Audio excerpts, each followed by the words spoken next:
I'm James Anderson with RotoWire, and if you've taken one of these three prospects in fantasy drafts, you might have a bust on your hands. Rōki Sasaki, Japanese pitching phenom, signs with the Dodgers, the best team in baseball. Got to be a target, right? Wrong. In the past 2 weeks, Sasaki has been drafted ahead of Joe Ryan, Tanner Bybee, Hunter Brown, Luis Castillo, Grayson Rodriguez, Freddie Peralta. If he were coming over after his 2023 season, I'd be all about that, but he wasn't the same guy in 2024, and he's already said that he almost had Tommy John surgery when he was in Japan. So I'd argue there's a greater chance you get a 0 out of Sasaki this year than any of the pitchers I listed who are going after him and have proven much more in the majors. If you take Sasaki in fantasy and he pitches like Hunter Brown did over his final 5 months of the season in 2024, you'd love it. So why not just take Hunter Brown? Here's another shiny new toy to avoid at cost. Jackson Jobe, right-handed pitching prospect with the Tigers. There's no doubting Jobe's arm talent. He has the stuff to pay off his current draft price. He's going around 250 in 12-team leagues. However, his command in the minors last year was not that of a pitcher any of us would be taking with a top 300 pick in 2025 drafts, especially when you consider he barely pitched above Double-A. And at Double-A, he walked 38 batters in 73 2/3 innings.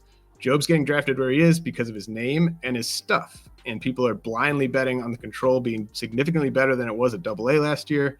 Taking Jobe is also a bet on a pitcher who has never thrown 100 innings in a season.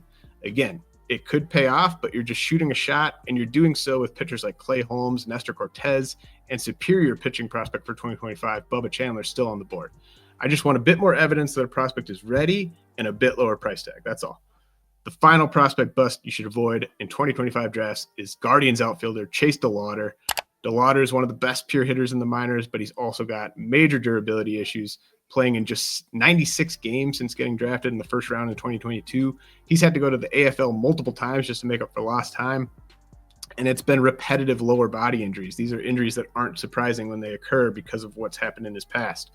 For a young 235-pound outfielder to already come with this type of lower body baggage is very concerning, and he's not even on the 40-man roster yet.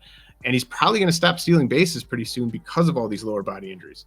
There's also a handful of outfielders competing for playing time in the corner outfield spots in Cleveland, so it doesn't make sense for them to shoehorn Delauter into that spot out of camp.